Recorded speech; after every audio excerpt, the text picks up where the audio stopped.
Welcome back. We're glad to have you with us again today as we're working through our series Transformation. Yeah, are we? Is that the series we're on right now? Thriving in Community. There you go. Oh, boy. Yeah, we're on the fourth part of the series called Healthy Correction. We're just making up series as we go along. As we go, yes. This is actually the last episode in the fourth part of what's called Healthy Correction. And today we're actually going to get to how to practice. So we've talked about healthy correction. We've talked about toxic shame and healthy shame. Now we're going to tie it all together, see how it all works together, and find some examples from Jesus. So how do we practice healthy correction?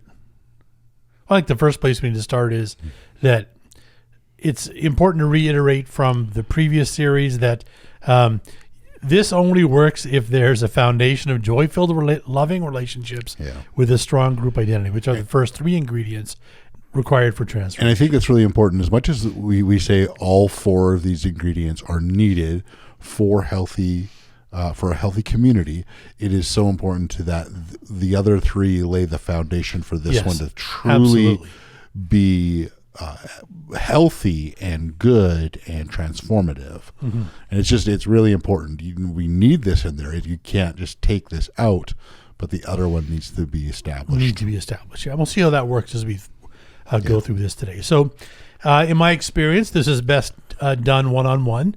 So we are talking about healthy shame, but it's still shame. So the larger the group that it's done in front of, the more potential there is for embarrassment. Again, it's every time we start off with healthy correction, we affirm our loving attachment. This can be verbal or nonverbal. So it could be a hand on the shoulder or looking someone in the eyes or reminding them of how much your relationship means to me or to them. Mm-hmm. So again, I think it's important I think we've said this in a previous podcast. If you use a verbal affirmation, don't use the word but when you start to go into the correction, because use the word and, because the word but kind of negates anything that's said preceding it.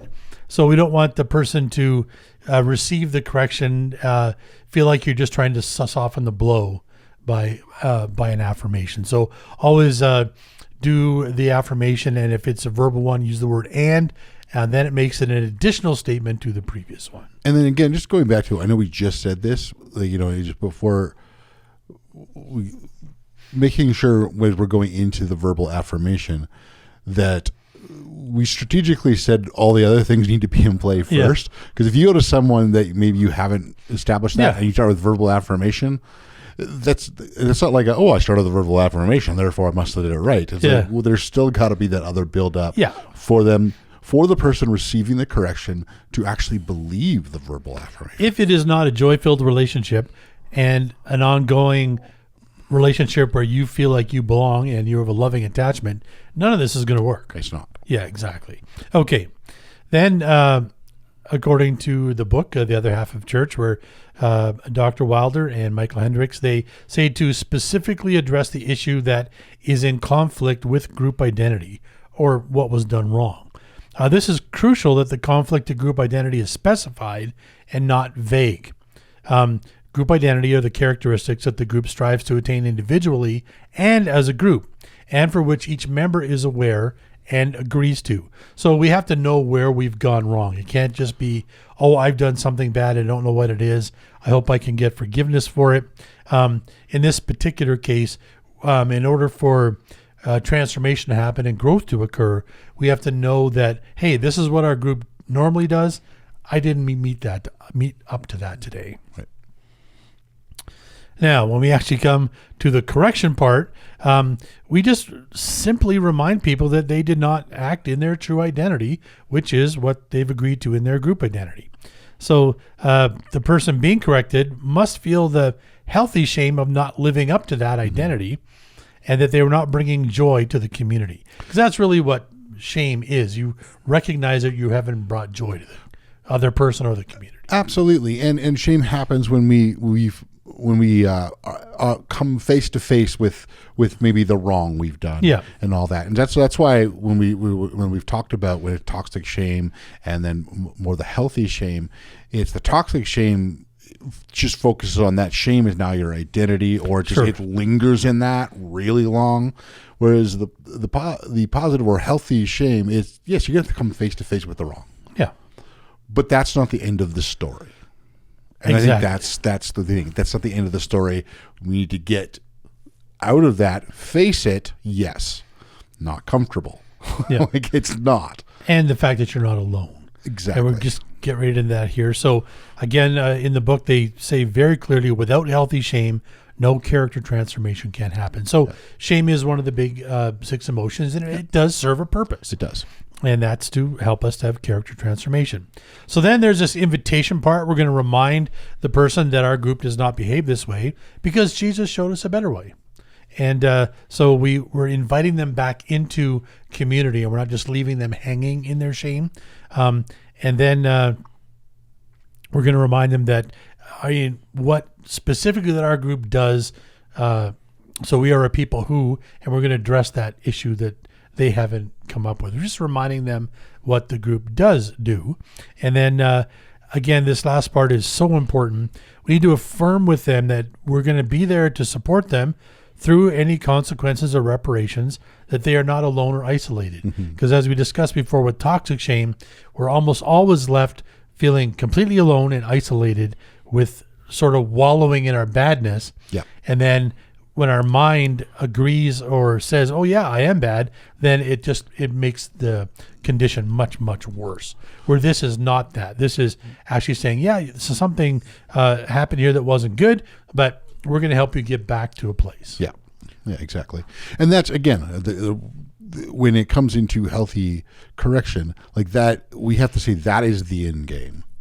Like it's not the wrongdoing. Yep. The end game is coming back to who they are. Exactly. And that desire, like that should be our ultimate desire for them. Not so much that they face the wrongdoing. That's definitely part of the story. But that our desire is we want to see them in that restored to group identity. Mm-hmm. Because handling shame in a healthy way protects the joy in the community. Yeah. As we said, joy is one of the foundational features of thriving in community, and it's the first ingredient we talked about. So really that is the end goal, is to restore the joy, because we know that shame is an indication that we've caused the community or another person to not have joy because of me. So yeah, the end goal is to restore joy in the community. So again, this is all, to me, it's all kind of very vague and Yep. a little bit hard to grasp without an example. So I'm just going to work through a general example. And I really like football. They happen to use a football metaphor in the book. So I'm just going to use that one because I think it demonstrates it pretty well. So sorry for those who are not football fans or may not understand football, but I think you can kind of get it in I the can story. get the idea because it's not really about football. Okay, so we're going to work through one where the example is toxic shame. So it's in the middle of a football game. One of the football players on your team loses his cool and starts pushing and shoving another player from the opposing team after the whistle's been blown, which means they're not supposed to do that. The referee calls a penalty, so a 20-yard gain is now reduced to a 15-yard loss because of the penalty. With just a few minutes left in the game, that player probably cost his team the ability to win the game. So the coach motions for the player to come to the sideline, and grabbing him by the helmet, he starts yelling it in his face in front of the other players. He yells that his stupidity may have caused the team to lose the game. The coach is visibly angry, the veins popping on his neck, and then when he's done yelling, he just turns his back and stomps off to call the next play, leaving the player standing on the sidelines like a sore thumb to walk back to the bench alone and in shame. So I think the way they phrase it in the book, no character was formed that day. Yeah. Then we're going to go to the example of healthy correction.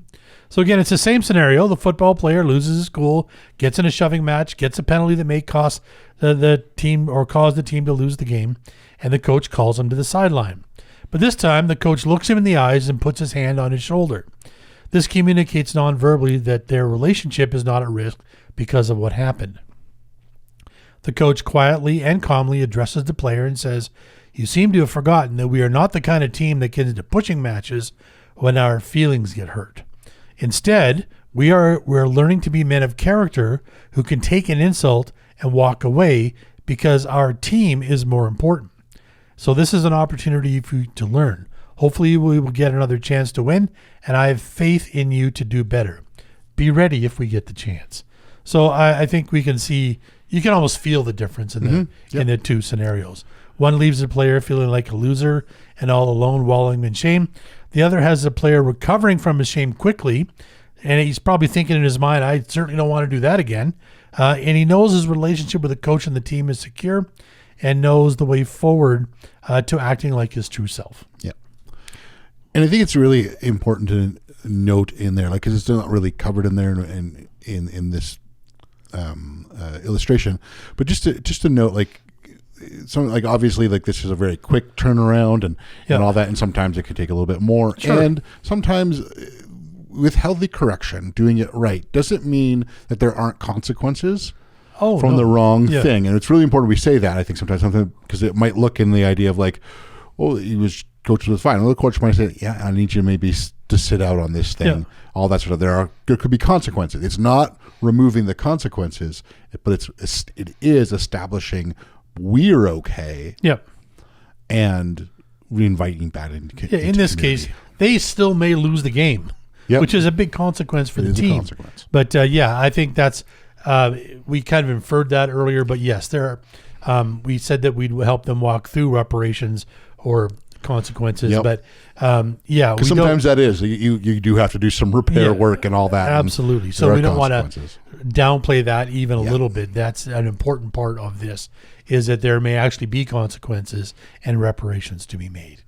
All right, let's look to a few examples from Jesus, because as followers of Jesus, we should look to Jesus as our example. So we're going to look at two illustrations of Jesus using healthy correction. So the first one is found in Luke 10. This is a story about Jesus sending out his disciples. I believe there's 70 of them in this case. They're going to proclaim the kingdom of heaven is near. They're going to heal the sick and cast out demons. And this is in sort of on Jesus' way to Jerusalem. He's sending them ahead to get the cities ready where he's going to come and in a few weeks. And the disciples return from ministry duty, and they're kind of filled with excitement. And it says in Luke 10:17, when the 72 disciples returned, they joyfully reported to him, "Lord, even the demons obey us when we use your name." And so Jesus affirms their joy, and he kind of enters into joy with them, saying, in verse 18-19, yes, he told them, "I saw Satan fall from heaven like lightning.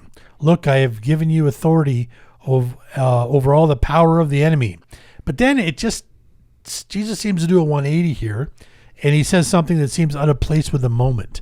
He says in verse 20, "But," so that's the negating part we talked about before, "don't rejoice because evil spirits obey you. Rejoice because your names are registered in heaven." So even though it's subtle, it is an example of healthy correction. Absolutely. It's putting the emphasis in the wrong spot. Exactly. Yeah. So that's exactly what's happening here. So Jesus does affirm his relationships with the disciples, and he's happy with them in their joint excitement. So he's affirming their hesed, or loving attachment, and joy, both verbally and non-verbally. But Jesus sees that they're, just like you said, they're relishing the power that Jesus has given them a little more than they should. Yep. So it's in the wrong place. So Jesus reminds them of their group identity. We do not rejoice in our authority over evil spirits. Or if we were to bring that into today, we don't rejoice in our productivity or ministry growth or fame that comes with it. Yeah. Instead, we are a people who, in this case, are full of joy because we are part of God's family. Yeah. God has identified us as his own, and that is our source of joy. That's enough. And so it's a gentle correction, and sometimes we even miss it when we read the passage. Yep. But I think Jesus is always looking for an opportunity to improve our character, and he doesn't want to leave it unchecked because it can become a bigger problem down the road. Yep. And in fact, I think it actually does. A lot of the disciples are still expecting Jesus to be the warrior king, and they're really heady with this power. And so Jesus is trying to temper that. But even with this correction, I think they still don't quite get it until Jesus is actually crucified. And another thing that I'd like to just say here is that most of us would kind of, or I know I would, make an excuse just to avoid conflict. Isn't this too small a thing to worry about, celebrating our ministry success too much? Couldn't we just let them enjoy the moment? It just seems like that would be the easier thing to do. But no, Jesus felt that transforming their character was more important because it is the central work of God's kingdom. I think sometimes we forget that. Absolutely. Then we go to example 2. Jesus is, again, this is still in the same chapter, actually. Jesus is with his disciples, and he stops by to see his dear friends, Mary, Martha, and Lazarus. And while he's at their house, he starts to teach, and everybody's listening to him except for Martha, who's trying to prepare a meal and serve the guests. I don't know. It just strikes me that Martha's doing this, and she's getting flustered because her sister's not helping her. And finally, she kind of, I don't know, to me, I would be sarcastic, but she might just be frustrated here. Mm-hmm.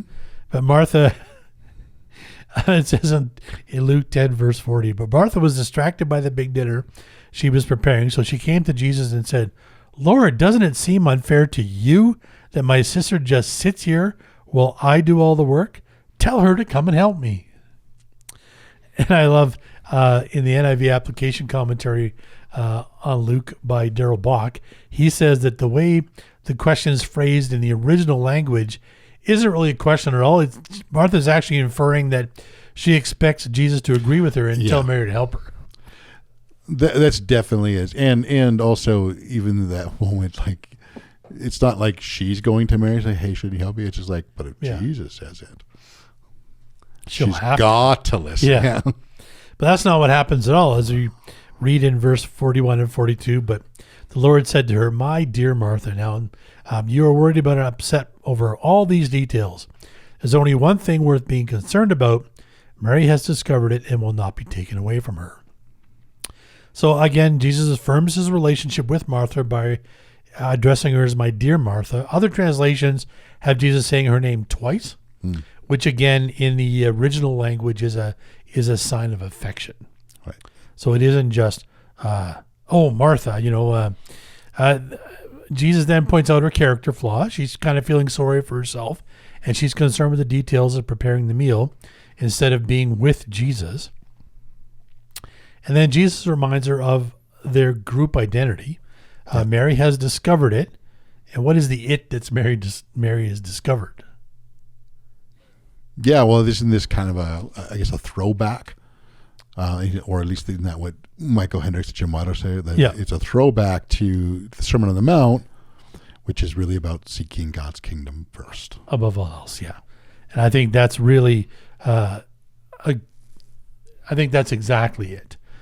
Mary has chosen it, and that's seeking first the kingdom of God. So I got a chance to go to the theater and see the new season of The Chosen. It's going to be released, I think, later in the month to stream for free. But they actually have this scene in it, and it's I don't know, it captures the essence of what we're talking about. Jesus is looking at Martha lovingly as he replies to her. He's kind of sitting on not a couch, but a cushion seat kind of thing. And he makes room beside, he kind of scoots over and has Martha come and sit beside him. Mm-hmm. And so she can listen to him as well. And again, they do the word for word out of the Bible when he speaks to her. And I think just seeing Jesus' body movement and language, and not just reading it, really, in just studying for this today, it really gave me a tangible sense of the situation, much more than I usually get out of just reading it. Well, yeah, I mean, even just you painting that picture a little bit of how they chose to kind of interpret this, which is really, really cool. Mary is sitting by Jesus, and when she goes to complain, he gives her room that Martha can sit beside him too. So there was an invitation into like, hey, you can sit here as well. It's all good. Yeah, you're here too. That really spoke volumes to me on that, and because I think too often when I just read it, I picture Jesus with his hands on his hips, going, "Martha, Martha, what's wrong with you? Don't you see that Mary's shaking a finger?" Yeah, and that's toxic shame, and that just it doesn't line up with Jesus' character. So, again, we've gone through some examples today of what healthy correction is and how to do it, and hopefully you found that helpful today, and hopefully it'll be something that you can use in your own life, in real life circumstances. So, yeah, and I think one of the biggest things when it comes to healthy correction and any of this for us is probably there's been not a lot of good demonstration of it. Yep. And I know we've done a lot of our own little research in ourselves and realized where you've made our mistakes and we're trying to like, okay, how do we do this? And so it is really important. One of the best ways I think we are going to move in this is that we demonstrate it for each other a little bit, and we start to see what it can look like. Because I mean, some scenarios are going to be harder than others. Absolutely. Some scenarios are going to be, like be able to be simple, or the wrong, I'll use for lack of a better word, it will be a simple correct, but some things are going to be deeper, they're going to be harder and all that. What we need is good demonstration. But one of the things I just want to add in, just as we come to an end here, is when it comes to correcting someone and correcting well, please start with prayer. Yeah. Really invite God into that moment, because we want Him to be a part of that. Yeah. It's so important. The other thing that really in my mind, we need a little bit more examples of and demonstrations of is also not just how to do it, but how to receive it. Yeah. Because truthfully, we've probably also been demonstrated not a good way to receive, even if it, especially obviously if it's been on an unhealthy correction, it's going to be received bad. Like it's hard. But even how to receive well when you are getting a healthy correction and stuff like that, because we need to see that, and I think that's really important as well. Yeah, I think when we describe the process, a lot of assume we're the ones giving the correction. Yeah, exactly. And really, we more often than not, I would say more often than not, we've definitely experienced both sides. Yeah. And we need to be aware of what is more condemnation and not accept, if we're being corrected, like condemnation in a sense, in any sense. But we also need to be able to recognize that this person is coming with healthy or really trying hard. Like, 'cause again, they might do it imperfectly. We just talk about that. Sometimes we can do a bad, unhealthy correction with a really good intent. Yep. And so that's not an excuse unhealthy correction, but is that realization of like, okay, there might be something in there, and sure, you guide that into a healthier way. But we need to be able to recognize healthy correction, and so that we because the shame does hurt. Yeah. We are gonna when we're shamed, when we feel that wrong thing, it's gonna be heavy. We're gonna feel that, and it's not to just lash out in our own thing, but to like, okay, no, that was wrong, and how to do that well. So we just encourage you so much as we're thinking about this, as you're thinking about healthy correction, is to kind of maybe think back a time where you've been on the receiving end of unhealthy correction or toxic shame. And maybe a time when you've maybe given unhealthy correction and you've used shame toxically. You don't have to think about the most dramatic or hurtful time. In fact, I would encourage you that you try not to go there, even though that can be really hard. And start to just imagine. This is a wonderful thing. Imagine how you might have done that better. Mm-hmm. Or imagine how, if you've received, if you're talking about the one that received it, imagine how it could have been shared better in such a way that you could have received it well. Imagining those things is a great way to start setting examples of how we want to do it. Therefore, it gives you even a picture in your mind of how, if in that situation, you can do it better. Yeah, I think a lot of coaches even say that to practice in your mind that way, it does actually help you when you Absolutely. come to the real life situation, because in your mind, you've gone over how you're going to respond. Yeah. So just replay that in your mind. Think about it.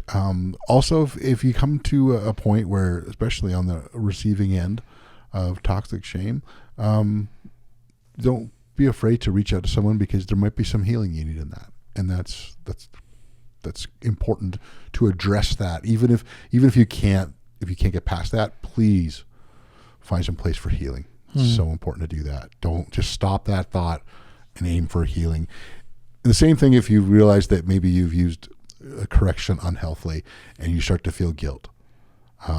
Find someone, because there might be some healing in that, and just to not linger in toxic shaming of yourself, to realize that, okay, that is what happened, but I know I'm a compassionate person and I can have compassion for myself, and to want to grow and desire to not walk that way again. So again, those might come up as you're doing that. So please have forgiveness and patience with yourself as you go through all that sort of stuff, because we really want this to lead to great and wonderful character growth in how we do this with one another. So thank you once again for joining us. Please like and subscribe, and if more on this series, this is kind of the last of this particular healthy correction. We're coming to the end of this whole big series of thriving in community. Please go back and look at videos where, like, re-enter what it is to be in gratitude and build joy and hesed, and what group identity is. Because this is not something that's sort of like we want to just sort of like, okay, that was great, we did it, we're on to new and different things. Yeah. This is a continual thing. We constantly be practicing this. Mm-hmm. So we will come back to some of this stuff again, but also feel free, please, to be looking back at past videos and growing and practicing with each other. Yeah, and this is actually our last podcast in this studio. Yeah, we're actually moving to a new building shortly, so there'll be a couple of weeks where there won't be this sort of in between podcast. Our Sunday live streams will still be available from our Sunday services, but we'll get the studio put back together in the new spot, and as Jay said, it might look a little different, we look forward to seeing you back then.